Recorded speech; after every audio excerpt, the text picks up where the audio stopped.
We are live. This is the CNC live show number Tress. And today is going to be a really, really fun day because we are going to be inlaying a cutting board live right here on the Altmill. So if wherever y'all guys are from, whatever you are tuning into, let me know in the comments so we can see where out in the world, where out in the USA, all of y'all guys are located. But first, to kick things off, before I introduce my newest guest, the guest of the show, the star of the show, etc., I got to talk about the bourbon of the week. So our bourbon of the week I will be sipping on during the live is an Old Forester 1920, and I'm drinking it neat. And I don't care about all the tasting notes. I just know it's delicious and magically nutritious, kind of like Lucky Charms. So that's what I'll be drinking with the bourbon of the week. And let me know if you want me to keep this up, because I sure the heck do. All right. We're going to introduce our guest, Greg from STLwoodworking. And Greg, I'm going to butcher your last name, so let me bring you on real quick so I don't butcher your last name. I probably never pronounced it right. All right, let's introduce Greg. And I'm going to put you on. Boom. Hey. It is Goddard. I'm used to everybody butchering it. We're good. Greg Goddard. Sorry about that, Greg. And actually, I need to turn my volume up this time. I'm not used to having a guest, so I get to hear myself talk a whole bunch. So, Greg, do you want to start off with anything? What's your favorite whiskey, your favorite bourbon that you like to sip on currently? It's actually Blanton. Recently, Blanton. I like it. A Blanton's guy. Nice. Well, today, guys, we're going to be inlaying a cutting board, and we're going to be using, I have a limited run I made of these bases right here. And so this is going to be our baseboard. Any guesses on what this wood is right here? I'll let you all guess, see if you can get it. Greg, have you ever seen this kind?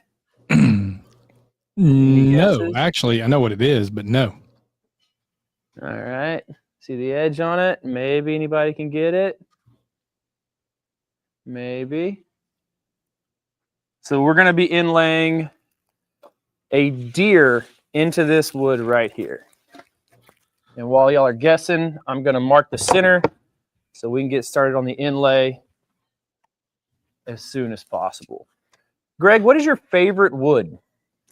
Favorite wood of all time? Walnut. Walnut? I'm a super huge walnut fan. What's your favorite exotic wood? Probably Paduke. Paduke or ebony. I love ebony, but it's so expensive. Paduke is much more user-friendly. Yes, ebony is quite pricey. Is anybody getting this right? We have spalted maple, pecan. Nobody has got it right yet. Mango. Pecan. Oh my gosh. Mike, we got a winner. Hilarious. We got a winner. We have a winner? Oh, my wife. She cheated. That is my wife. Good job, honey. That is hilarious. All right, so the first thing I'm going to do, I'm going to go on over. I'm actually marked the wrong side because this side is prettier. Let's get this thing marked up. We're going to be doing everything on the Altmill. So if you want to see anything in particular about the Altmill, since this is a live CNC show, let me know. Greg, do you have anything in particular you ever wanted to see on the Altmill that you're interested in? No, not really. I'm actually interested in that machine. I hear it does pretty good. I've seen yours and talked to a couple of friends, Hamilton, that has one, and everybody seems to really like it. It seems to do quite well. Yeah, so far, so good. I don't have any complaints about it. I mean, the customer service has been good, and all machines break, right? At some point in time, or at least you break a machine. And so customer service has been good. The lead time sucks, right? I'll say that. That's probably the one negative about it. But as far as it just running, it's going to be a workhorse. Like, it's been a workhorse, it's going to be a workhorse, and it will continue to be a workhorse. Because I don't know if y'all know this, but it's in the shop now, and then whenever we film YouTube videos, it's in the studio, and then we take it back over here to the shop, and then take it back over to the studio. So this thing has seen a lot of trailer time in the last couple of weeks. So yeah, it's not fun. But with that being said, Greg, what CNCs do you run? So currently I have the Shapeco 5 Pro 4x4, and I also have an Avid Pro 4x10. Okay. Which one do you run more? Yeah. Probably about equal. You run. Go ahead. Yeah, I probably run them about equal. I run them both probably 3 or 4 times a week. Okay, nice. Well, guys, the first thing I'm going to start off with, I'm going to show you what we're going to be inlaying today, and then we can talk about how a V-Carve Inlay works, how we're going to make this work, and then I wanted to bring Greg on because he is an inlay expert, and he's going to kind of guide us through all of this stuff. So I'm going to share my screen real quick to show you what we are inlaying. And is it up? Not yet. All right, so we're going to be inlaying this deer right here into this cutting board using a V-Carve Inlay. And so the first thing we're going to do is the female side. And so I'm going to pop back off of the computer real quick and kind of show y'all how this V-Carve stuff works, and then Greg will kind of interject and talk to us about it. But the goal of this video is to successfully inlay a cutting board, and you ought to learn how to successfully do it. So, all right, hop back to me, Charlie, my awesome computer operator, and then we will go, because this will really help right here as well. All right, so this is kind of how a V-Carve Inlay works. And this is a piece of walnut and a piece of maple. And I use this prop in this next Sunday's video. So this is a prop. We had Wally and May, and they, let's just say, there's a lot of interesting jokes about Wally and May going on a date and whatnot. So Greg, what would you name these two pieces? If you had a male piece and a female piece, what would be your name, man? Hey, those work good. Those are appropriate. Yeah. So anyway, so we're going to be doing this female part first, and while it's cutting out, we'll discuss and program the male part. But on a V-Carve Inlay, one of the first things you need to do is roughly just pocket it out, right? Nothing crazy here. I personally like going, at least on this inlay, going to be a 1/4 inch deep.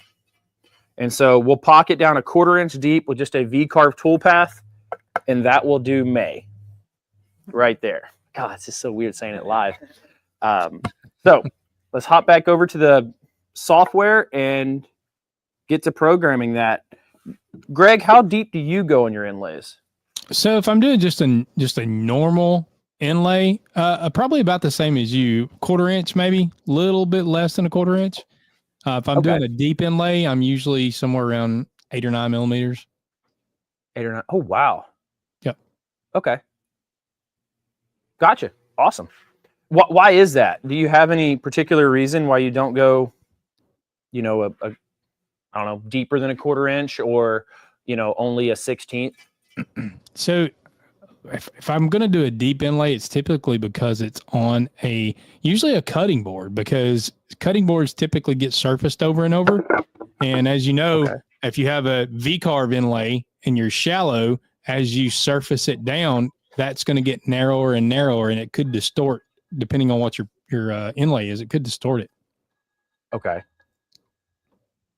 Are you ever worried about, whenever you're surfacing, like that distortion? Like if you're doing multiple different layers, this is my own curiosity now.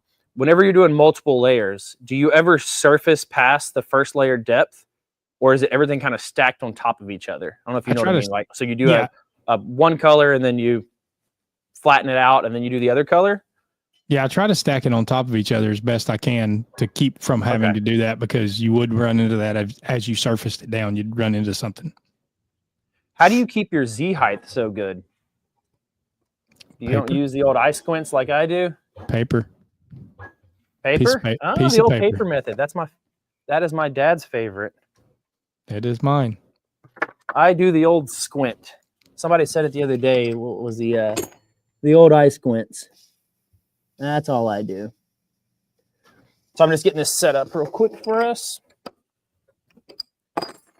Cool thing, which I'm still learning about how all this G-Cinder stuff works. What's really cool that I like about this, Greg, is that, you know, if I tap on it, right, it moves a certain distance over here. Uh-huh. But whenever I do like different speeds, right, it'll, you know, if you hold, it'll go continuously, but if you tap it, it'll do small increments. But you can quickly change those small increments right here. And so, like, as this is dragging over, let's just say I'm going to do a Z height. I can slow the speed of it down right here that quick. And so if I want it to go slower down, now it's going super slow. That's nice. There. And then if I want it to go faster, boom, now it's going a lot faster. That's nice. The Carbide 3D's Carbide Motion is similar, but now the Avid with the old controller using Mach 4, it takes a little bit more time to actually slow it down. And what's your opinion on how important computer interfaces are on a CNC? Super important. Like, that's one of the main things I look for, is how easy is the computer interface to understand. Yep. Like, that is probably my biggest, I mean, minus the machine actually turning on, but other than that. You've already got a big learning curve anyway for a lot of people with the software itself. The last thing you need is a really, really complicated controller software to make it worse. Yeah. Everybody's wondering, why do you always do the female inlay first, or do you do the male first and tweak the female if needed? Greg, do you want to answer that? What did he say? Sorry. So the question. So I guess you didn't hear him. So the question is, do you always do a female first, or do you do a male inlay first? I do the Which female one do first. you do first? I always do the female first. I like to do females first on V-Carve inlays, but I'll do males first on straight inlays, because what you can do on a straight flute inlay, you can cut out your male and then you cut out your female, and then while it's still in the CNC and you haven't moved it, you can check it. Yep. Right. So if that male doesn't fit and the female is too tight, then you put a little bit of an offset, and then you can make it where it's just a nice tight squeeze. It's really hard to do that on a V-Carve. You don't really know if it's good or not until you surface it all off. So Greg does a lot of V-Carve inlays, and so yeah, female first on V-Carves, male first on straight flute. All right, I have everything set. Let's get to programming. This thing does not take long to program. And I made a video this Sunday, or it's coming out this Sunday, and it's over V-Carve inlays. And one of the biggest things that I found whenever I was trying to learn how to do this stuff, everybody over-engineered it like crazy. Tapered ball knows you do have to over-engineer it, but just a typical bit like we're using, it's not that complicated. Would you agree, Greg? Like, once you understand the fundamentals? Yes, 1000%. I know, you talked earlier, and I typically do a lot of deeper inlays with the tapered ball nose, and yeah, that can get really complicated. Yeah. Oh, yeah. All right, guys. So let's quickly program this up, and I'll show you. We'll get to CNC cutting. Good. Sharing my screen, guys. So I cannot see. We good? Okay, perfect. So pretty much what you saw over there was we're just going to do a female pocket depth of 1/4 inch right here. Don't worry about all this stuff on the other side yet. It's silly. We don't need it. So we're going to do this deer inlay. This is just a vector I brought in, but it doesn't really matter what you're inlaying. If it's a square, if it's a star, it really doesn't matter. The same exact thing is going to happen. I like doing this because it looks complicated enough and it looks cool, especially in that spalted. It's a little bit of spalting in the sycamore, but not a ton. So, all right. So we take this, and I'm going to use a 30-degree V-bit to do the V-carve. Some people use 15. Some people use really thin tapered ball nose. For this kind of V-carve, a 30 degree is going to work perfect. As you can see, that 90 and that 60 don't go near as deep as that 30 degree. And so I like the 30-degree V-bit. 60 worked along. I mean, 60 works just fine too, but I like 30-degree V-bits for these simple V-carves like this. So all you do, we're just going to do a V-bit and use a clearance tool. And I'm actually going to be using an upcut. And it's a 3/16 upcut. And I'll be running it at, I don't know, 100 inches a minute. Sounds good. Nothing crazy there. Let's do a 65% step over or something like that, 66. And then a 30-degree V-bit. And I'll be running that in one pass. And we'll be going at, let's go 90 inches a minute with it. Let's see if it can handle it. If not, I can break another bit, and my best friend ever will, maybe we'll bring that up in a little bit here, Greg, about those broken bits there. Yeah, I got something to say about that. Yeah, we got a little something to say. So as always, my ramp is always twice the distance of my depth of cut. That way it comes in at a 45-degree angle, and that is it. This is it for the female. So it's going to pocket out right there. Boom, with that 3/16 upcut, and then come back by with this 30-degree V-bit and cut out all that. Greg, did I do everything right? Yeah, I believe you did. All right, and that's so far so good. It's pretty simple. Going to save it real quick and get on with it. While you're doing that, Brooks, I see your question. It really depends on what you're doing, man. Sometimes the new V-Carve Inlay toolpath works great, especially for beginners. The old school way, you do have a few more options and tweaks you can do with that, but this new V-Carve Inlay toolpath is actually pretty cool. Yeah, and the way I'm going to describe everything today and talk about everything is going to be doing it the old school way, because it just kind of depends on what software you have and whatnot. So I didn't want to, if you don't have V-Carve Pro or if you have an older version, you understand what the heck's going on, right? And what I'm doing.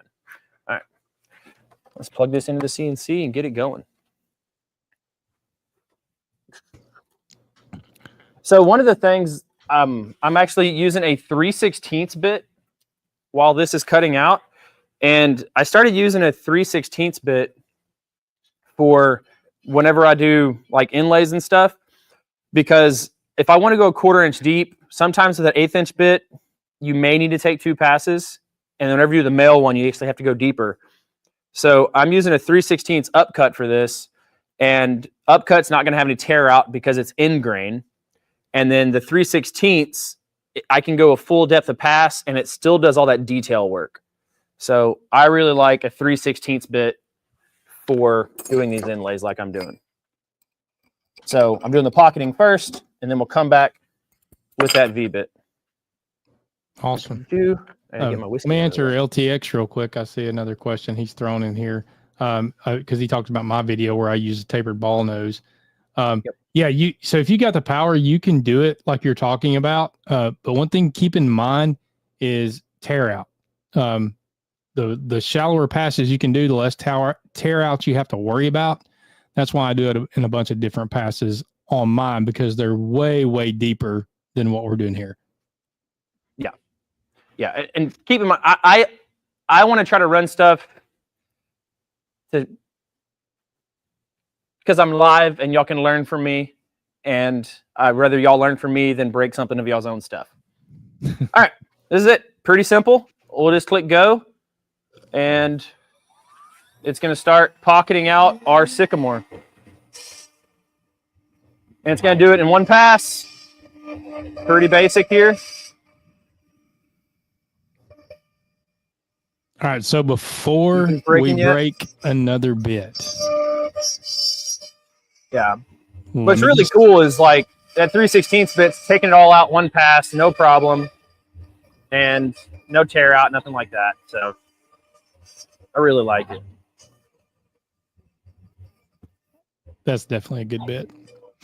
Hey, hey, Greg, speaking of broken bits, while that thing's running behind me, do you have anything you'd like to tell the audience? Yeah, so it's totally my fault. I don't know who all was here a couple of weeks ago when I made Ryan break a bit. I can't believe he actually listened to me.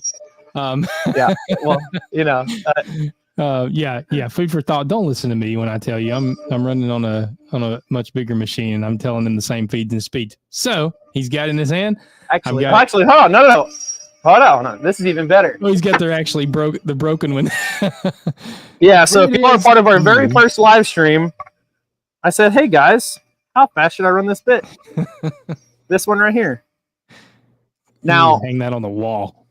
The bit didn't snap because it was too fast. It was too fast for the spindle, and the spindle stalled, and then the bit broke.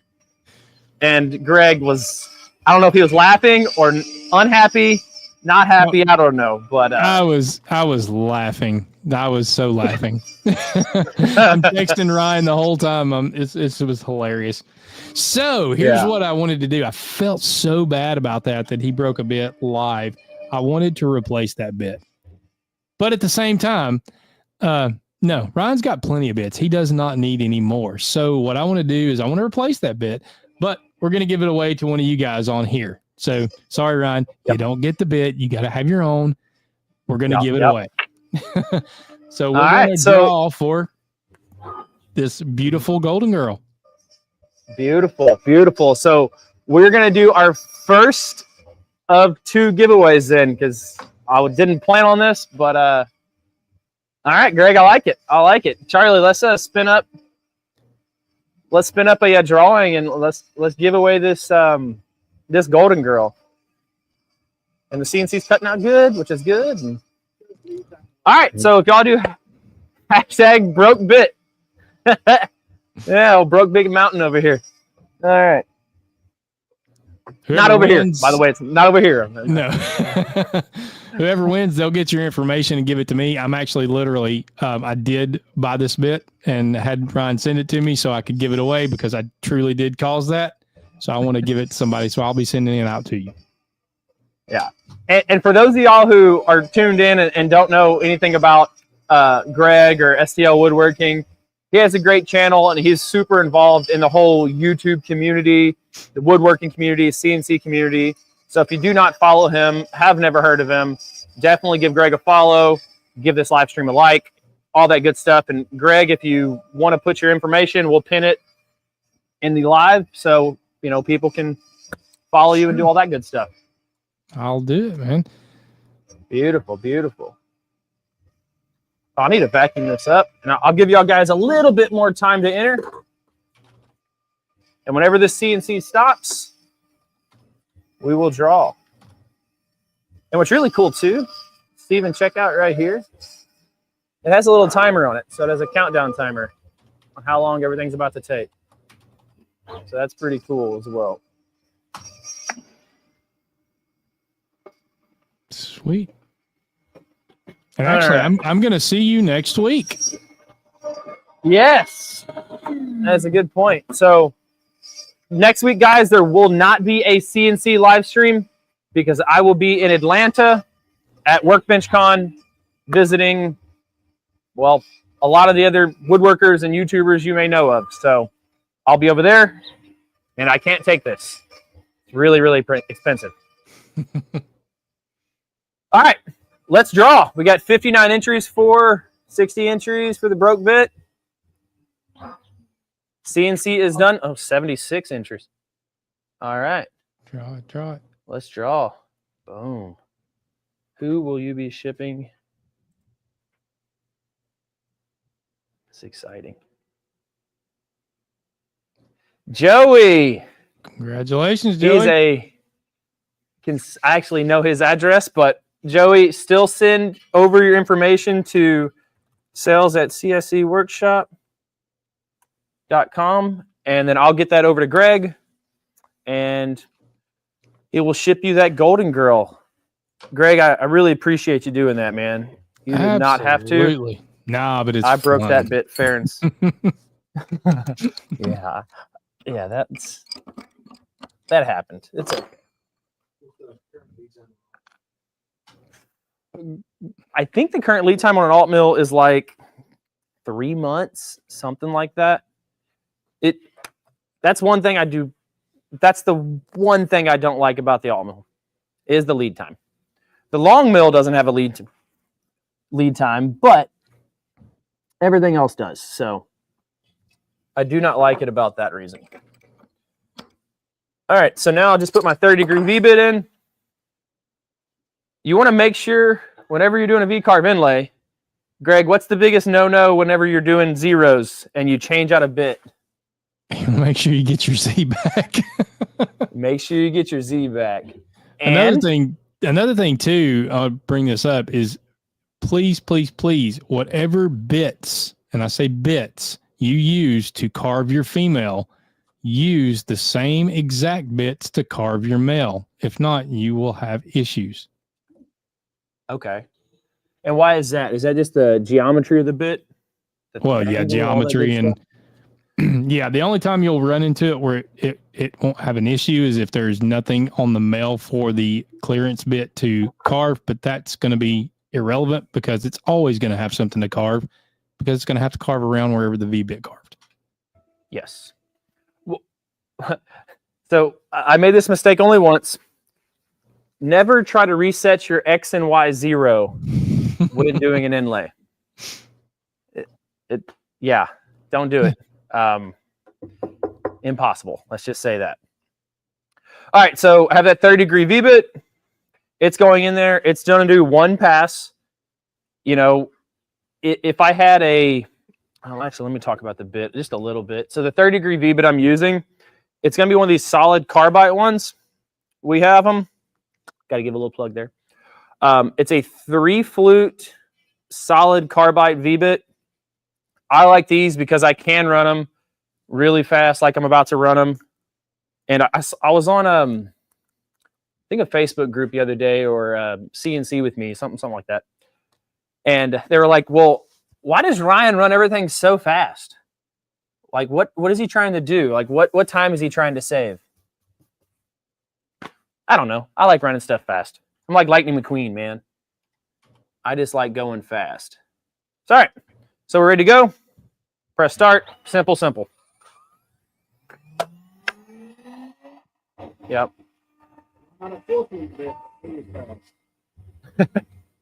Which spindle do you have, Ryan? So this is the 80 millimeter 1.5 kilowatt. So I think it's really equal to like 2 horses, maybe horse and a half, something like that. It's the spindle that comes with or the upgraded spindle kit that comes with the Altmill. Okay. Nothing crazy. I mean, just I don't know.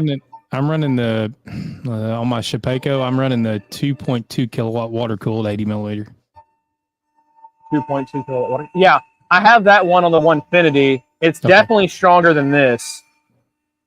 Noticeably. But this will get the job done, in my opinion. Cool. Hey, TJ, could you go run and get the wire brush from the top of Anthony's drawer over there? So one of the things, like, you'll notice as this one's cutting out is, you know, you're going to get a lot of little fuzzies. And so I'll show you what I do to get out those fuzzies. Nothing complicated on a 30-degree V-bit, but it's pretty cool. And it's so as super this is cutting out, to get those out. Go ahead, Greg. I was just saying, yeah, it's super important to get those fuzzies out because you're going to have issues gluing up if you don't. Yeah, 100%. 100%. So next thing I want to talk about is doing the male part. So the male inlay is going to be next. And I want to start programming this here pretty soon, and then we'll start taking questions about it. because it's going to take a little longer than the female to run. So this is the male part of the inlay, right? And it's going to fit in here. So you're going to want a couple different spaces whenever you're doing this male inlay, and a couple different parameters to kind of look at. Ooh, this is going to be, you know what? Let me just set this down. That is going to be impossible to hold. So whenever this male goes in here, this bottom part right here is going to be called your glue gap. Pretty simple. People say it's for the glue to puddle up, or so you get a really tight bond, because if this thing is too high, then this piece is lifted and you do not have a good bond on each side. So you have a little bit of the gap at the bottom, so this thing will always sit tight on the sides right here. That is the main purpose for the V-Carve Inlay, right? So you have a really tight sides, and you can get all those nice detail works that a straight flute cannot do. But they call this the glue gap. I personally don't think it's to puddle up a whole bunch of glue there. I call this my oopsie gap, right? My tolerance gap. So just in case my Z0's off, if a little chip's in there, I do have glue in there, right, puddling up. But that's the main reason for this. It's your air factor.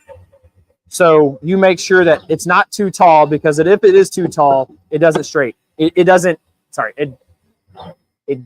not hit the sides, if that's the right English for that. So that's going to be the first thing.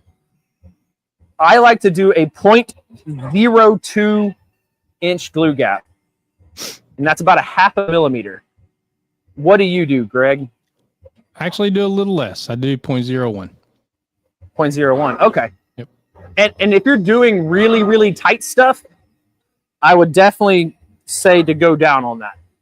My oopsie gap is about 0.02. I agree with you, especially if you're new to this. Definitely do a little more. Yeah. The more precise you get, the less this can go. But I see a lot of people say do a 1/16 of an inch glue gap. To me, that's a lot. That's too much. Yeah. So that's the first thing. The next term you're going to hear is the plug depth, and that is simply the pocket depth, which is a 1/4 inch, minus your glue gap that you want. That's going to be the plug depth. So if we pocketed a 1/4 inch, you want a 0.02 glue gap, your plug depth is going to be 0.23 inches. Pretty simple there. Then you have your surface gap. This is when everything is put together. How much of a gap do you have between the top of the cutting board and the bottom of this, I don't know, top of the male inlay part, right? And so that is going to be the surface gap. I really don't care how big you make it. I like 0.1 of an inch. So I like a 1/10 of an inch. Greg, what do you like on this? I will use, it depends on if I'm planning on taking off the excess with my bandsaw or my CNC. Yep. I'll do more for my bandsaw, less for my CNC.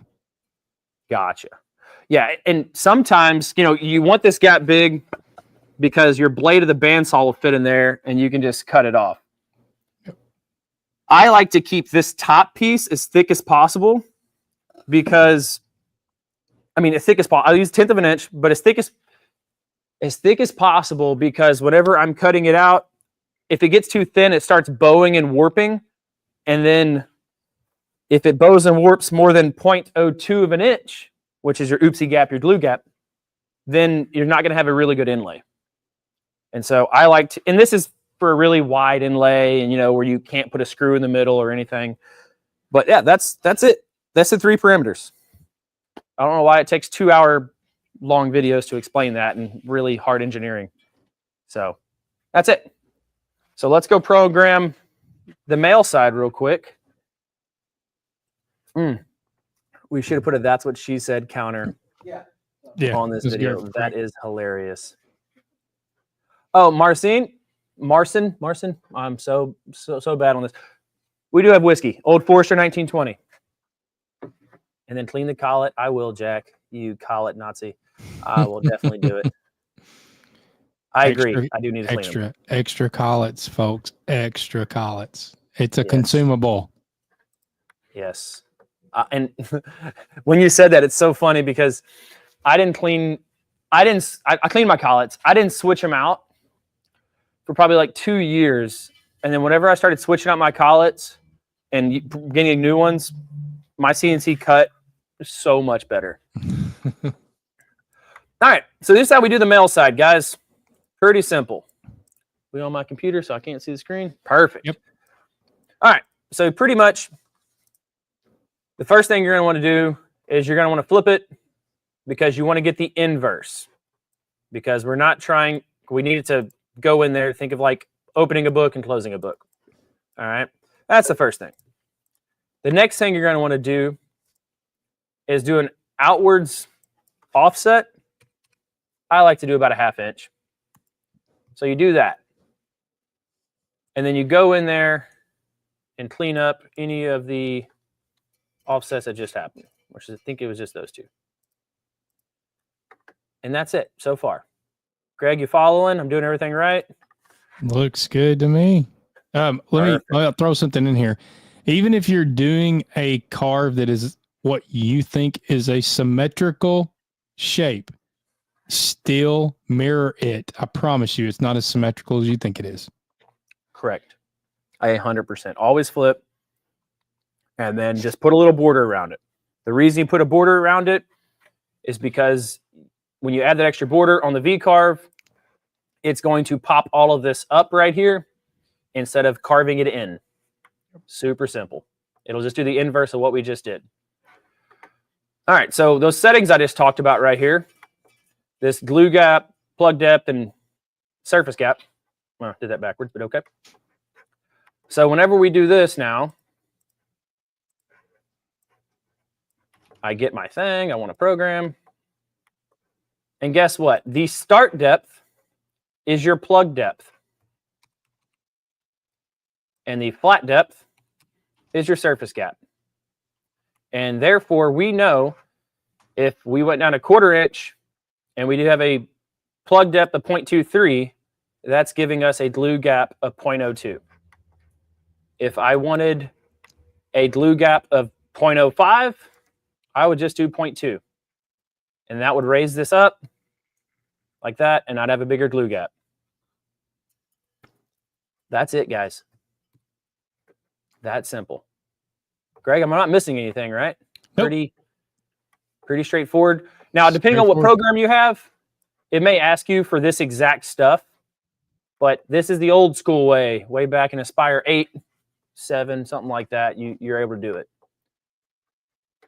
Now, the one thing that you got to notice, and this is why I'm using that 3/16 bit, is because you have a start depth of 0.23, the CNC, because you're about to be pocketing out this right here. Let me show you. Okay. So you're about to be pocketing out all of this right here. The CNC thinks, because your start depth is 0.23, that all of this is already removed. And so sometimes you need to break it off into multiple tool paths. And so what you would do is do a start depth of, let's say, 0.15 and do a flat depth of like 0.5 or 0.05 or something like that. And then the second pass, you would do 0.23 and 0.1. So you have to do 2 different tool paths. That way it takes off this chunk and then takes off this chunk and don't break your bit. Since I'm using that 3/16 bit, I know that it can take off once again, that 0.1 glue gap or the surface gap and that 0.23 plug. So it's going to take off 0.33 inches at a time right here. So this distance plus that distance. The 3/16 bits can handle that, and that 30-degree V bit I'm running can handle it as well. But I highly recommend switching that up into 2 passes if you're using an 1/8 inch bit or that tapered ball nose and stuff like that. And this is not the type of tool path to run. Greg, correct me if I'm wrong. Yep. If you're using a tapered ball nose, it does not work the same way. It doesn't completely. No. Okay. I do want to make a note of that. I'm using a V-bit, one of these 3 V-bits. right? It works this way for these V-bits, not a tapered ball nose. Yeah, I just want to, yeah, that's super important. All right, and for some reason I didn't program it. Well, let me go do that real quick. Boom, 0.23, 0.1, and you're done. Speeds and speeds, 90. I'll slow it down since it's doing 0.33. We'll go down to 80 just to be nice. And then we'll edit this. 100 still fine. We're good. And then now whenever it cuts everything out, it'll look like that. And that is going to be the inverse. One other thing I'm going to do, I'm going to take this and do a profile inside the line, the depth of my inlay piece. I'll cut it out with that 3/16 upcut. And we'll do that in, I don't know, 3 passes. Something like that. Boom. And then we'll add a couple tabs to it so it doesn't move.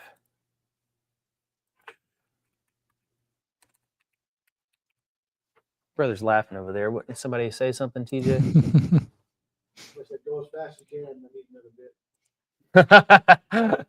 That's pretty good. And you're not. I'm not saying anything this time. Yeah. We'll not. We'll leave breaking bits to another day. Yeah. All right. There we go. Then I'll cut it out. Obviously, I didn't change the thickness of my material, but you see how it'll cut everything out nice and pretty. Any questions on that while I'm saving? We can cut off the computer because that was pretty simple there. Go ahead and save it. I'll answer James. He asked about cleaning the collet out. Yeah, so you get buildup, James, of sawdust, whatever you're carving in the collet, no matter what you do, and it could cause your bit to slip. And, you know, if you're using a CNC, you're looking for accuracy, so even a 1/1000th of an inch slippage will be an issue. You need to clean your collet out after every single carve.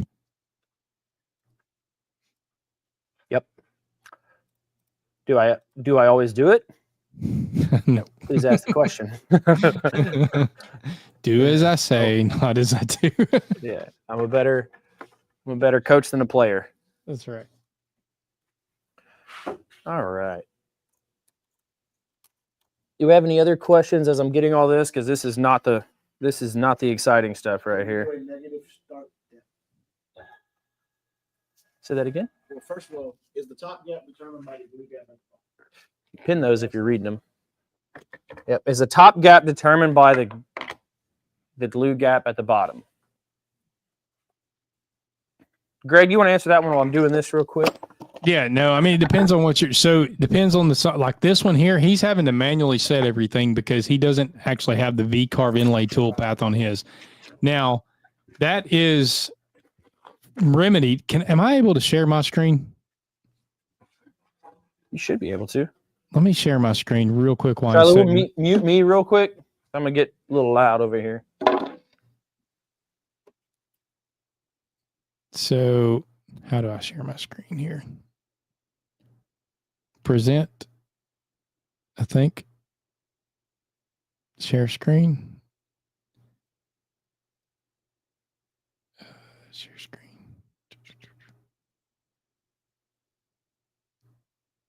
All right, I think I got it right here. Did that work? Can y'all see the G, the backwards G? No. Negatory. Not. Well, as he's doing this, the inlay I'll be using today is a male walnut piece. It is 0.6 inches thick, and it's going to look really good as the inverse to my deer right here. So we'll clean this up here in a little bit, and I'll show you how to do that.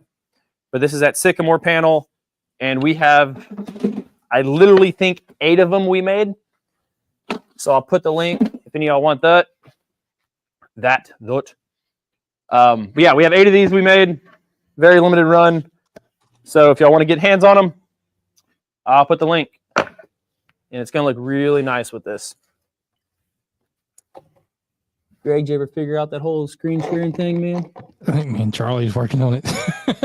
All right. I shared it, Charlie. I shared the whole screen. We have any other questions coming in, guys? I can definitely take care of. Okay, stand by.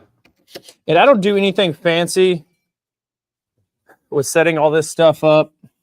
I wish I did probably fancier stuff, but I can 3D print these. I can make wooden ones.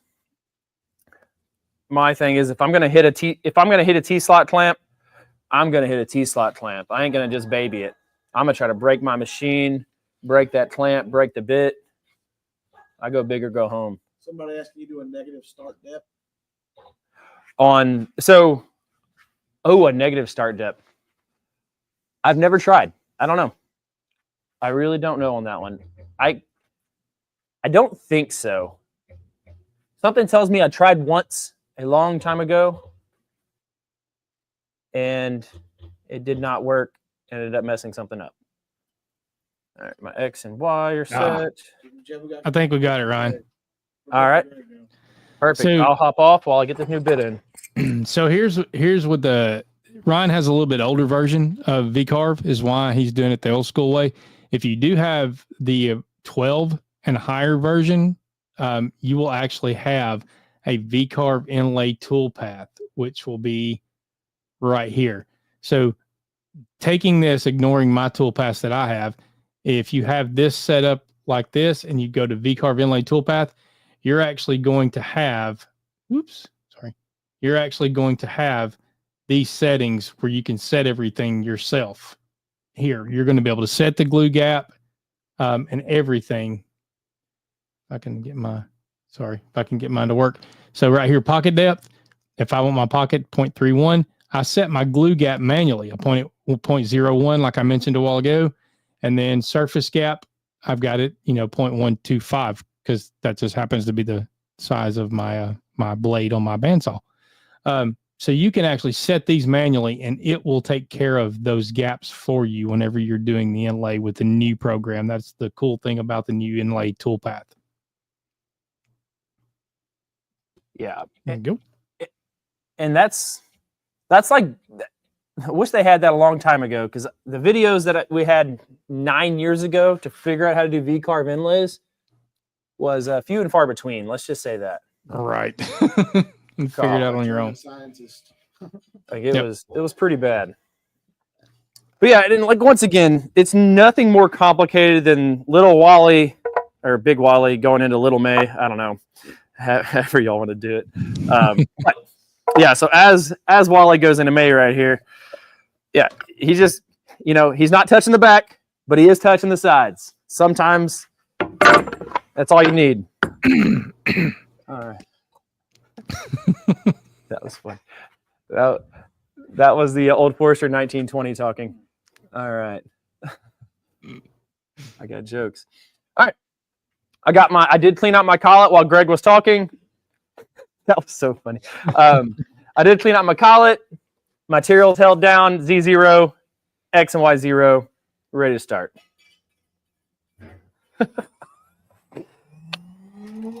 And it's going down 0.33 inches. And it's doing that in one pass. No problem.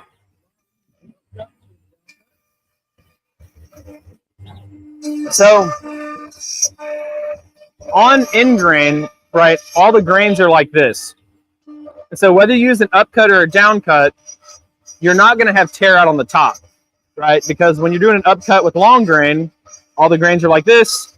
It's coming out, and it cuts those, but this is your fuzzy, right? There you go. So long grain or end grain, it's going to cut, and you're not going to have any fuzzy sticking up. So I'm using an upcut. It's getting all the chips out of there like I need, and you actually have a clean top side. I'm just watching it real quick so I don't hit my tool holder or my material holder. Yeah, 100%. Anyways, and then you get these nice, cool looking chips. I like that. End grain is the best thing to. I mean, you can do this with well, quite frankly, you can do it with face grain or edge grain. But honestly, the best outcome is using end grain for your inlays. Yeah, because you'll see this. Like, let's clean this one up real quick, right? you're going to be able to get a lot more finer detailed stuff with ingrain, because the way I say fuzzies, Greg, is there a better word than fuzzies? I call it fuzzies. What'd you say, Rose? I call it fuzzies. It's okay, fuzzies, yeah. So whenever you have these fuzzies, right, on long grain, it's really hard to get off. I just take a little wire brush, same one I clean out my collets with. It looks like we use it a little too much. Anyways, I just go in there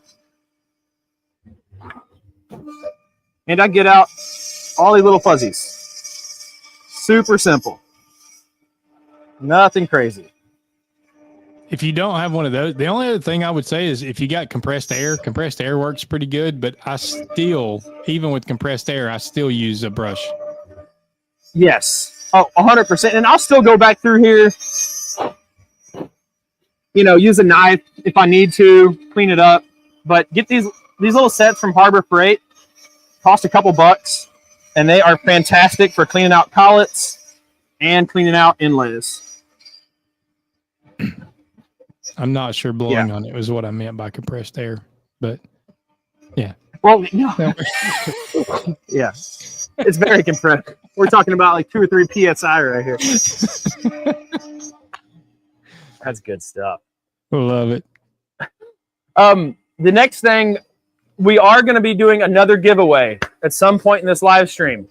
I'm going to put a poll up because we're either going to give away a spalted sycamore panel or a 30-degree and a 3/16 upcut. So either the 2 bits we're using in the video or the sycamore panel that we are using in the video. So we're going to put a poll up. Whichever one gets the most votes is the one that we'll give away in the next giveaway. Are you going to have a both option? Can't do a both option. This live stream wouldn't last too long. I'd go from drinking Old Forester 1920 to Skull and McCormick, and I really like the Old Forester. So You did. yeah. Today I'm drinking Skull McCormick vodka. It is $9.99 a gallon. There you go. It already gives me a headache.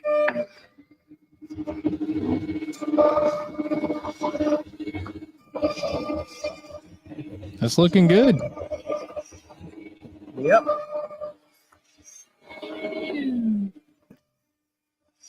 Oh, and while we're getting that poll ready, I have a shout out I need to do to somebody. Charlie, you ready for the shout out? So, well, that was quick. Well, you know what? She gets a delayed shout out. We'll do it right after that change out. That was just unopportune. Perfect timing.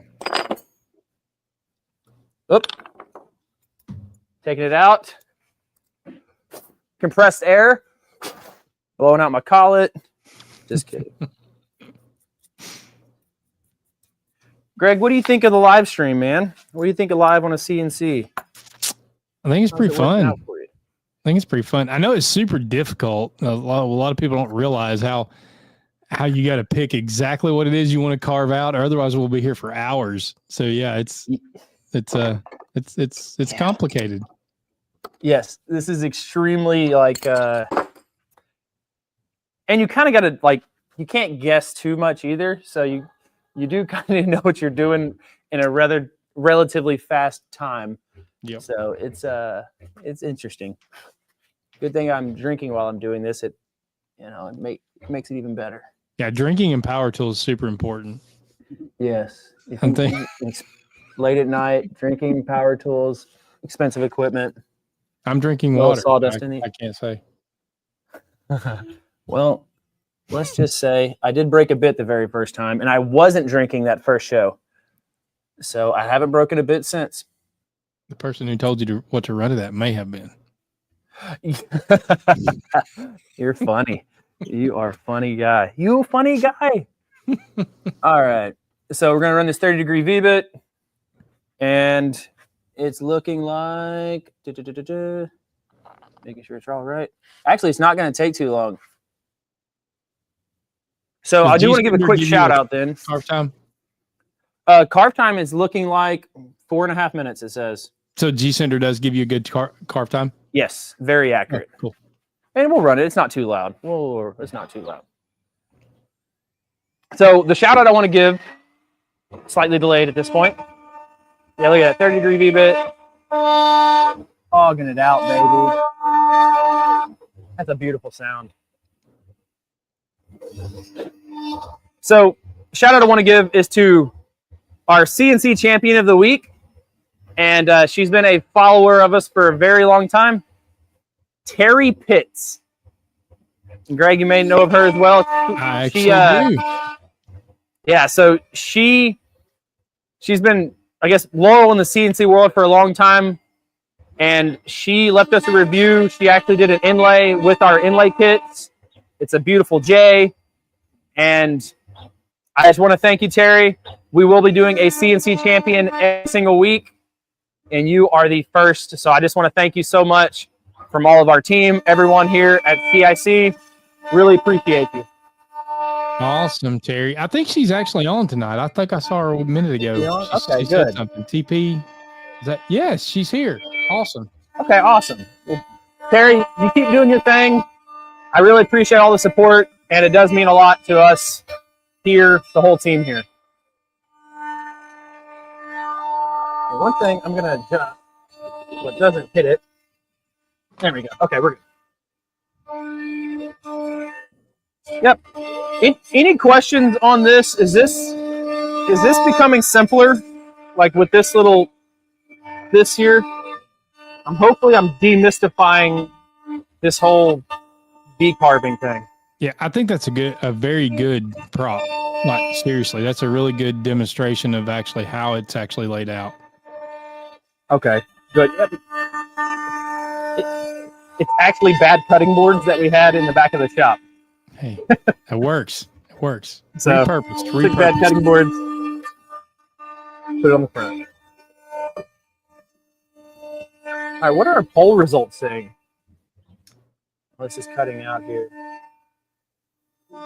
Man, it's 50-50 right now. Holy cow. Oh, really? Yeah, like literally 50-50. All right.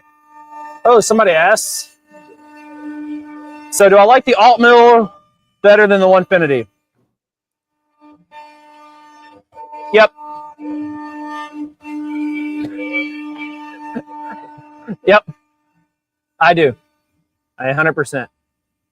I think the Altmill is more, or the Onefinity has a little bit more upgrades. But even like Steven, the videographer, Steve, give us a thumbs up.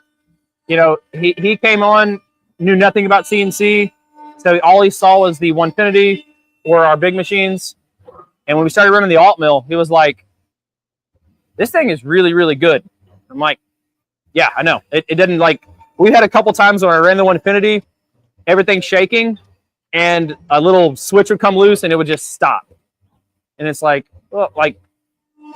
And then we'd restart. I mean, it took us a couple hours on many videos to get the Onefinity working. We haven't had any trouble with the Altmill. Still a great machine. I know a lot of people have it. You're comparing like creme de la creme of prosumer CNCs, you know, Altmill, Onefinity, Shapeoko. They all work equally good, but if you're trying to get like the tippy top, as of right now, because that Shapeoko over here is still in the box, I would pick Altmill over Onefinity. That's my opinion, and I'm sticking to it. All right. Is it still 50-50? No. We're 48-52, so we're still close, though. Still close? Okay. Yeah. All right. All right. You want to get a close-up on this? I think this is really cool. Like, as this V-bit is going and cleaning up all these edges and stuff, my compressed air, right to the mic. It probably sounds really good on a live stream. But it's just like, this is like the pinnacle of CNC, in my opinion. Like, it's doing, V-Carve inlays are not possible without a CNC. Like, it's the whole reason I got into CNCs a long time ago, because I was going to do inlay cutting boards, and I was doing straight flute ones with that scroll saw, right? And I was actually projecting on the wall. So I had a projector screen, and I was projecting on the wall, and then I would put my inlay blank literally on the wall, and then like trace it, and then go to my scroll saw, cut it out, and then plunge router. And I did that for probably 50, 60 boards. And then when I originally got my first CNC, I was selling the boards for $100 a piece. So I knew that if I sold 60 boards, I made, $4,000, and it paid off the original CNC. So that was kind of the concept behind it. But I love that. Greg, what do you think about like inlays in the CNC world? Like, is this one of your favorite things to do? Yeah, I love doing inlays. They're just so cool. I mean, that you just, especially somebody, you got to remember, most of us watching are somewhat ingrained into the woodworking world. But when somebody outside sees this, they just can't conceptualize that it's two separate woods together with just seemingly no gaps. It's all one thing. Yeah. It's really cool to them. I have a question for you, Greg. I don't know if somebody else has some. What's your opinion between epoxy and wood inlays, or epoxy pouring into pocket and wood inlays? That's not fair. It's not fair. Because I'm the epoxy guy too.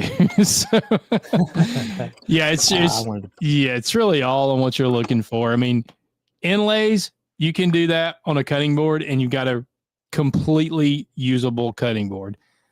Epoxy, remember, it's a charcuterie board once you pour epoxy into it, because you really don't need to be cutting on the epoxy. But if you want to be really cool and do two sides, you can do an inlay wood on one side and do an epoxy pour on the other, and now you've got a charcuterie and a cutting board. TJ, you want to go grab that one epoxy cutting board? So we did some epoxy. I say cutting board. They were display boards, but they had to be really big, and you know how people like to display cutting boards and never use them. Yes. He's going to bring one over, and I'll show you. But yeah, notice real quick on this G Cinder, as I'm fine tuning it, that Z height, right? The precise mode has a speed of 39 inches a minute, but I quickly just tuned it down to like 5, and now it's going very slowly, and I can hold this Z while it's creeping down. So like, if I can put my fat finger on it, and then boom. And so this is like a really cool thing that I really enjoy about this G Cinder right here. And it's all on one page. You don't have to go to different tabs, which is super nice. That's pretty cool. Here is a big epoxy cutting board that we did for companies. Now that was, huge. The little handles on the backside, all that. Obviously, they're not cutting on them, but these are big, massive table displays. I think we had to make like 50 of these. Yeah. So they're going to be using those as displays. They'll never cut on them. Yeah. That's why we did it. It was okay, and it's a heck of a lot cheaper than doing a walnut inlay in some kind of green wood, which it does not exist. Yeah, Terry asked about that. Yeah, Terry, I did one here recently. I'm actually not even done with it because it actually is mine, so it gets pushed to the back burner. But I'm doing one that's got a wood inlay on one side and an epoxy on the other, so it can be used as both. Greg, what's the do you sell a lot of inlaid cutting boards? And I'll ask the audience, what do y'all, if y'all do inlay cutting boards, what is the typical price you are charging for a wooden inlaid cutting board? I don't do a ton of them for sale. I mean, I will. I just don't do a lot of them. I don't really push a lot of them. But I'm typically, depending on where I'm at, if I'm 2 inches thick, 18 by 20 or 16 by 20, something like that, I'm usually about $250, $275. Okay. Nice. All right. And we'll let some other prices come in, I hope. All right, so this is just going to do that profile out. And then we'll get ready to inlay. Somebody asked on your second pass, why don't you go the opposite way? Yeah, so somebody asked, if I did a second pass, or what if I did a second pass the opposite way to get off all the fuzzies? That would work. You can do multiple passes of the V-Carve, but you're still going to have a little bitty bit, but it definitely helps take off some of those fuzzies, but it does not eliminate all of them. Is that... Ooh, I'm always a little scared right there. I don't want to break it live. That looked like a... I'd be careful about doing that. You got to be really, really careful about your tolerances, because if you take too much off trying to get fuzzies, you're going to wind up with gaps in your inlay. Inlays are super, super particular. So, yeah. Yeah.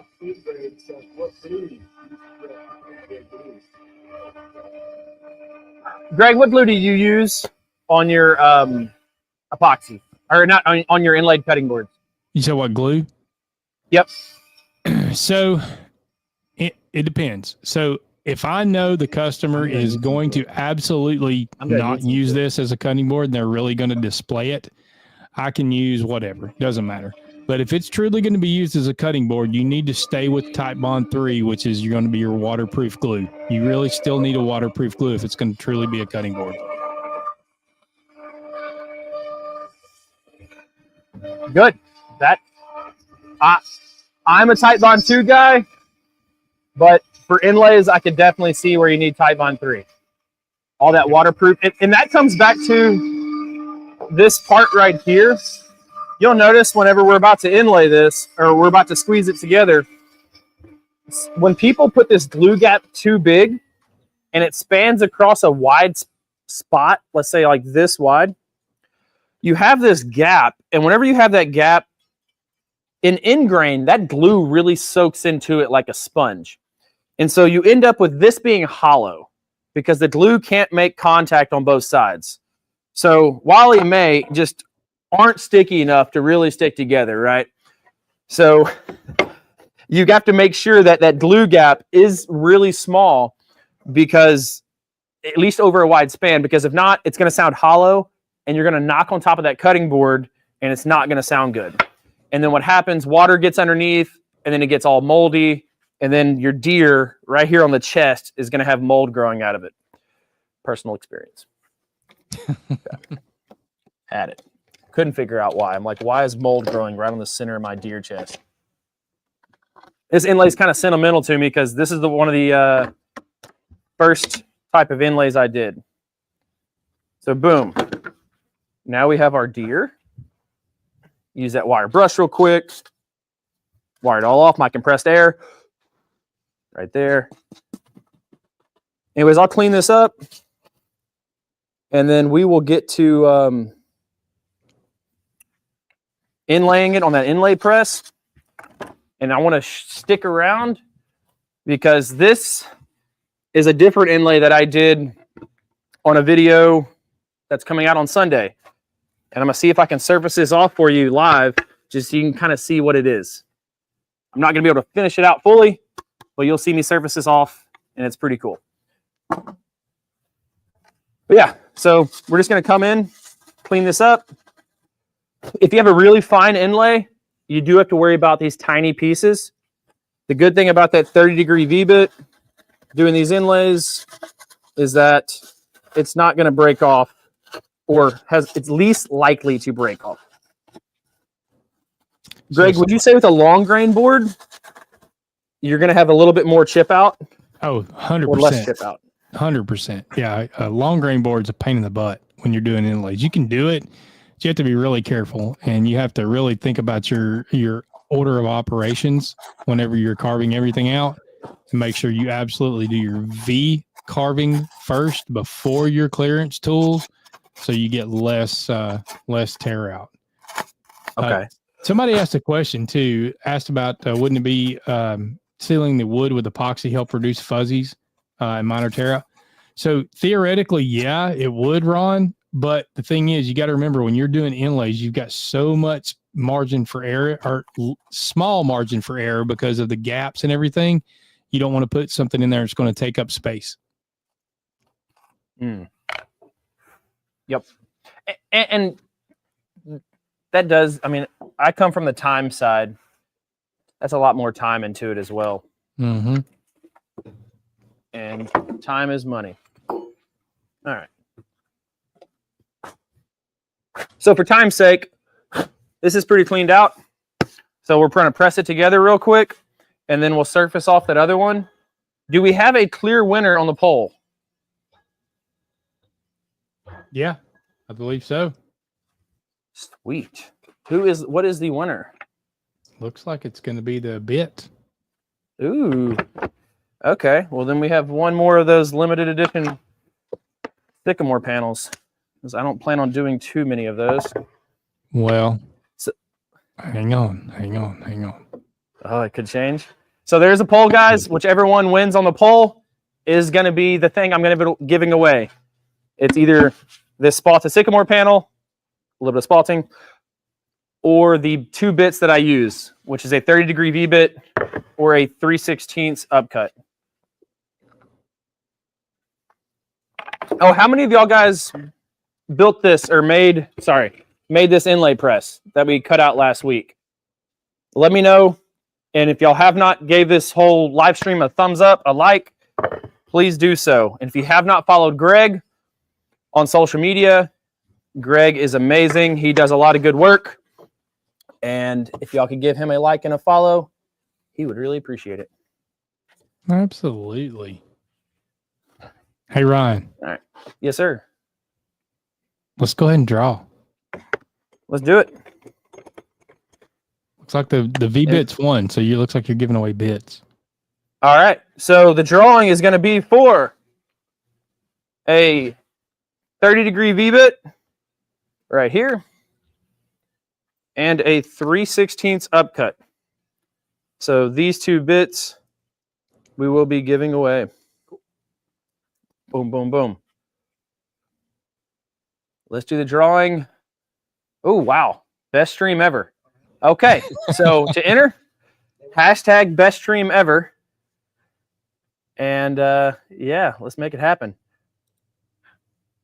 Doug, you won a couple weeks ago? Awesome, man. Yeah, you got the, I believe you got the whole Gold Digger. The whole starter set. Yeah, you got the whole starter set. That's Yep. right. That's right. Yeah, he was here man. whenever you broke the bit. Yes, he was. Yep, he was here whenever somebody told me to break a bit. Wouldn't that have been hilarious if he'd have won the broken bit? Oh, man. Hey, that's sentimental at this point. Whenever you come over one day, we're drinking whiskey, I'll have that bit sitting right there. Sit and talk about it. TJ, we have a brush anywhere? I put a little brush up there. Little one. Yeah, this one will work. Yeah, that's the one thing I'm short on today.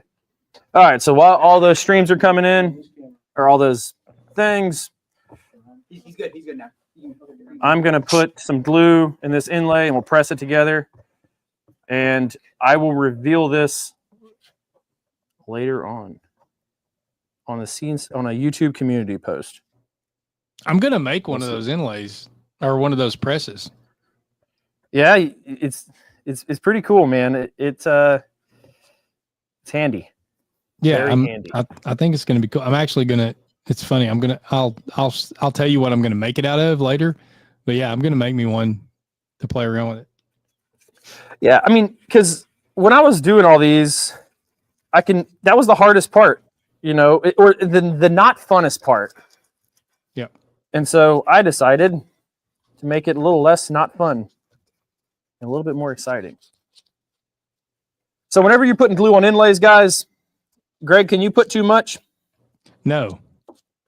It'll squeeze out. It'll squeeze out. That is exactly right. And then I didn't have a good brush, so I'm using this random brush. I usually use that silicone brush that everybody has, but it wasn't in my arsenal tonight. So I got the whiskey instead of the brush. Still a great decision. Priorities. Yeah, still a great decision. So this big base right here, I'm going to put a lot of glue in. I'm happy there.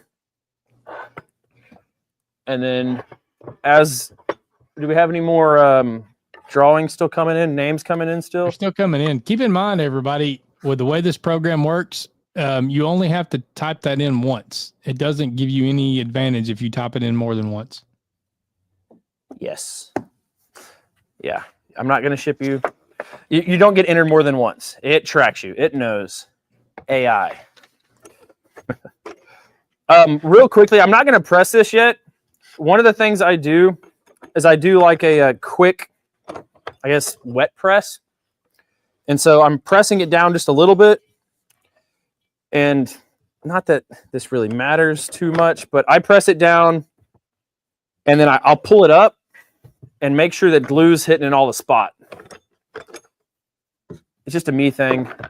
Don't have to do it. But I should be able to pick up this deer. Good night. Not break anything. I would say obviously you have a really fine inlay. You know, you don't want to do it. Oh my gosh. That's in there. Shit. Yeah. And so see right here, the glue's hitting where it's puddled up. If I had a 0.01 glue gap, the glue would be touching right here. Now, I did not press it down super heavy. So whenever I do, I'm hoping that the glue that's hitting right here will spread out. But notice all my horns are taken care of, everything else. But that's why I talk about, let me put this down real quick. This is so cool doing this live. It is. And that's truly the reason why I do use a 0.01 glue gap. Yep. Because it usually spreads out really, really well. Yeah. And once again, they call it a glue gap. I don't like calling it glue. I'll keep it that way because that's what the term is. They should just call it oopsie tolerance. That's the better word for it.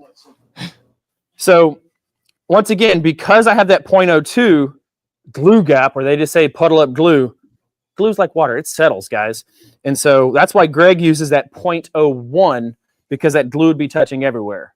Now, I should make enough pressure and all that stuff where it's going to hit, but you can easily see if I had a 0.06 glue gap, that thing would be completely hollow. And when you're done with your cutting board, you're going to have a hollow piece of wood that's only 0.23 inches thick. Yeah. That's such a good lesson. And then, guys, if y'all want this inlay press, if y'all didn't see it last week, check it out on CSEworkshop.com. And then that's it. I'll just press this together. And that's it. It's done. And I just used 2 pieces of plywood. I wish, ideally, I would stack up as many as possible to make sure that pressure's evened out. But this should distribute it. And that inlay is ready to go. Nice. Pretty simple. And if y'all can see inside, which y'all can't, there should be a 1/10 of an inch gap between the bottom of that inlay right here where I can see and the top of that board, which is that surface gap. And it's a beautiful thing. And that's how simple inlays are. Really, really is. All right. I think it's time. I'm going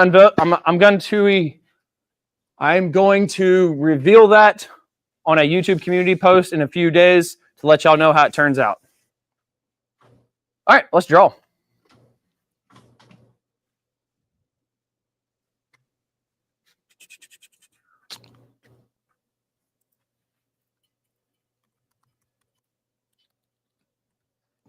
What? No way. Rigged. Are you kidding me? How many times did you enter, Joey? Yeah, you cannot. I mean, seriously, you can only enter once. That is so weird. That is crazy. Somebody said, congrats. Wow. Well, it is just your lucky day. It's your lucky day. But hang on. We can't do that. Let's draw. Joey, I'm going to send you those 2 bits. We're going to give away the panel too. We are. I'm going to donate it. I'm going to buy it. We're going to donate it. We're going to give away this panel. Let's do one more drawing and let's do hashtag Joey rigged. Yeah, because that is something else. So we got one more drawing. We're going to be giving away this spalted sycamore panel right here that Greg is going to donate to the cause. Yep. Greg will ship it out, but you ship it out, yeah. And we'll talk, and I'll get the payment over. Joey, that is, I mean, he does. He does support the channel a lot, so maybe every dog has its day. I do agree, though, Joey. You need to leave immediately and go buy a lottery ticket. Yes. This man is on fire. My gosh. Wow. That's funny, though. That was pretty funny. Yeah. Actually, what time? What time? 8:22. Over here. You want to unveil this, guys? You should be able to surface that off in just a few minutes. Yeah, yeah. It ain't gonna take us too long. No, just gotta get all this stuff. Old Joey over there. That's so funny. I'm still kind of beside myself. And if y'all guys are really liking this, let me know. Let me know what else you want to get seen or want me to do on the live, guests you want me to have on. I have so far completely enjoyed Greg being on and his expertise in the whole CNC woodworking field. It has been a pleasure thus far, Greg. Absolutely. It's been fun. Oh, wait. There is Jace from Airweights. He's on. Oh. What's up, What Jace? is up, Jace? All right. Let me easy. Oh, already got it marked. Let me see if I can program this up real quick. It'll take me just a sec. Joey rigged. This is probably our most entries right at this point because they know Joey's not going to win. If he wins, he's They're fired. like, man, this is a for sure deal now. I love it. This is only happening on a live. That's how you know it's a real live. Oh. All right. I'm getting this programmed real quick. I didn't have this ready. So just really quickly, I am going to program this up.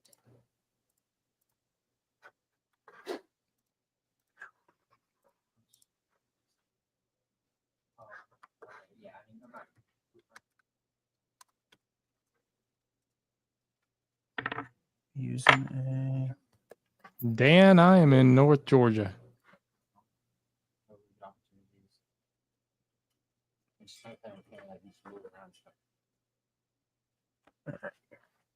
quarter-inch upcut.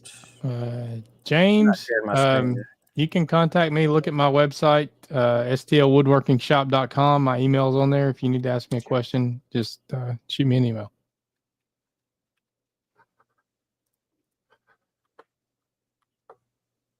All right. Do an offset. 0.01.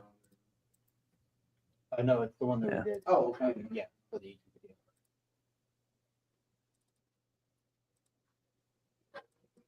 All right, perfect. I will save this, and we will surface this real quick, and hopefully nothing breaks. This is a kind of spur of the moment thing. And I'm not going to ask Greg for speeds. No, I'm going to be quiet. Yeah, because that doesn't need to happen. Doesn't end well. Not Greg's speeds. Okay. That should be a toolpath. Yeah, it's going to be a good tool path. I love it. Greg, how do you surface off with your CNC? You did what I just did. You just create a little bit bigger pocket, and I usually do a square. I usually do it manually. Okay. And I assume you can probably do it manually with Juice Ender. You can. Okay. Yeah, I can do it, but you can do it either way. Yeah, you can do a pocket. You can do a profile. All that matter. I have a question for you. Why can't I use a fly cut here? Or could I? You could. It's going to, I'm afraid using a fly cutter, just being so wide, I'm afraid it's going to wind up pulling something out of the pocket. But you could. Okay. Do you use an upcut or a down cut whenever you're doing this? I use a down cut. For the same reason I just said. I feel so, I probably am just being silly, but I'm so afraid it's going to like pull something directly out of the pocket. Well, we're about to find out because I'm using an upcut. Well, heck yeah. So let's go. I will be your guinea pig once again. We're going to learn today. All right. 99% of the time I use my bandsaw. I usually give myself a surface area enough for my bandsaw blade. You know, that's one machine that I have never really had a lot of interest in. We have one in the only shop. reason I do it is if I have an inlay that's bigger than what my bandsaw can resaw, so to speak, then I use my CNC. Interesting. Because, see, I grew up on a scroll saw. So Dad would stick me outside when I was a little kid, and he'd put me on that scroll saw with some scrap wood and leave me out there for hours. It's a good way to I learn. would go to work on that scroll saw for as long as a little kid could. That was my childhood. That's where I kind of grew the craft for woodworking. Is on that tiny Craftsman Sears and Roebuck scroll saw. That's like $75, man. That was it. There's nothing wrong with Whenever you break that blade on a scroll saw and it goes bah, and scares the living bejesus out of you. Yeah, those are the good old days. Now I got expensive CNCs to mess with. Yes. Andy, Right. yes. I'm just doing a resaw to remove the inlay top portion when I'm doing it on a bandsaw. All right, not Greg Speeds. Let's see if we can surface this off real quick. And y'all are going to get a sneak peek. Once again, this is Sunday's video going out. So if you need to search any of this or research any of this and come back to it later on, this is... Sorry, what did you zero off of the top? So I zeroed off of the top of the...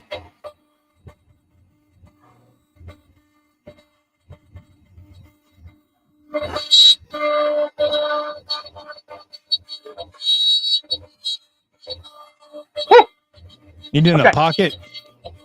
Yeah, Yeah. Yeah, and that we'll see that how worked. deep. I The may have only screwed di- this up live. The only difference that I would do is I usually do like a raster toolpath on the pocket. I would usually do that for the live's sake. I want to start in the middle and kind of go outward so it doesn't take forever. Ideally, I would go back and forth like this so I can see everything. So how I surfaced it off, I came to this right here, and so I only told my pocket to go down 0.01 of an inch. So I touched my bit off to the top of the cutting board, and then I went up 0.02 inches. So I should have 0.01 to sand off. Nice. Obviously, if my board wasn't held down perfectly flat, slightly warped, I'm going to cut into it. But if you turn your camera around over here, Steven, that's what this giant wide belt sander is for. So I have that. Yes. Most of y'all probably don't have that in y'all's garage. So be sure to don't do what I do. Once again, better coach than a player. But I need that. I need that wide belt sander. Yeah, it's a 43 inch with that 3 heads on it. I need one bad. I'm on kind of a deer kick lately. So,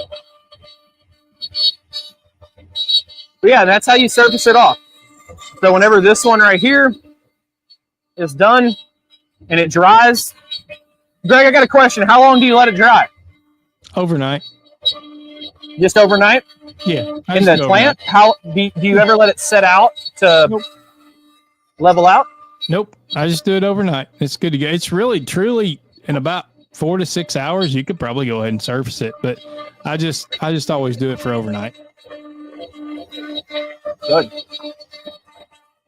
So this one we're cutting out right here, I did the settings the exact same way as we just did. The inlay's a 1/4 inch deep.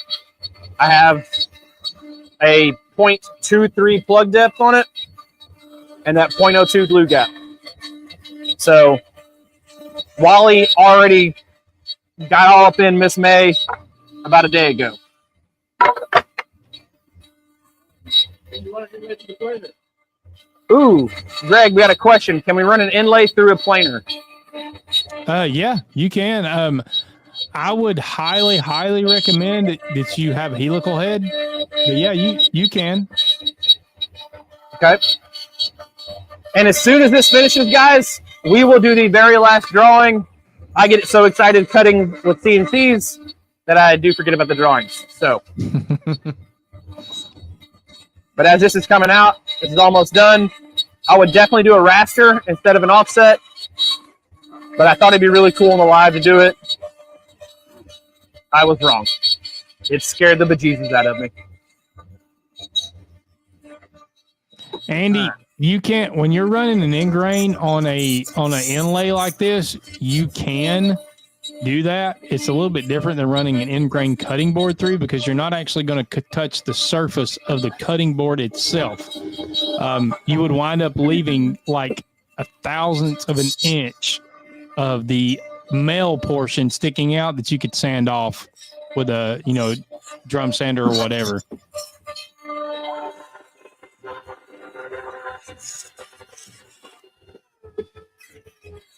A little bit different thought process than running a full ingrain cutting board through the planer, which I absolutely would not do unless you sand down some edges. See, this is what I wanted to happen. I know. See how cool that is in the live? Woohoo! Look at that. Nice. All right, stop that. See, I cut it. See, it was a shorter run time because of it, right?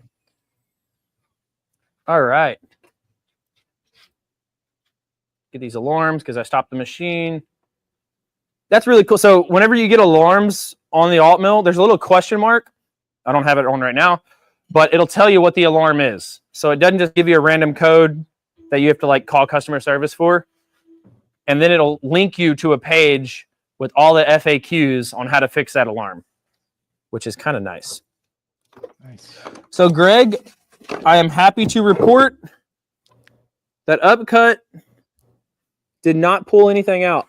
Nice. That's good. Awesome. Yeah, I've never tried one. That's awesome. I'm happy to hear that. How much do you have a thou or less on the surface? Yeah. As far as this goes.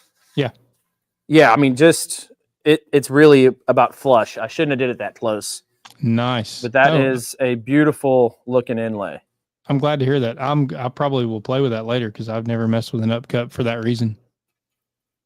Well, and this one was the first complicated inlay I did in the press. And it looks like we have just a little bit right here. So I do need to see right there. I don't know if y'all can see this. That's not bad, though. Like every good woodworker, I point out my flaws before I talk about the greatnesses. That's good. Blue and sawdust. Yeah, so, all right. Cool beans, once again, inlay kits on CSE Workshop. Let's do a drawing and give away this sycamore panel that has been donated by Greg because Joey won twice already and he cheated. That's right. So Draw. there you go, Joey. Don't be a cheater, Joey. You cost people money. Nobody likes a cheater.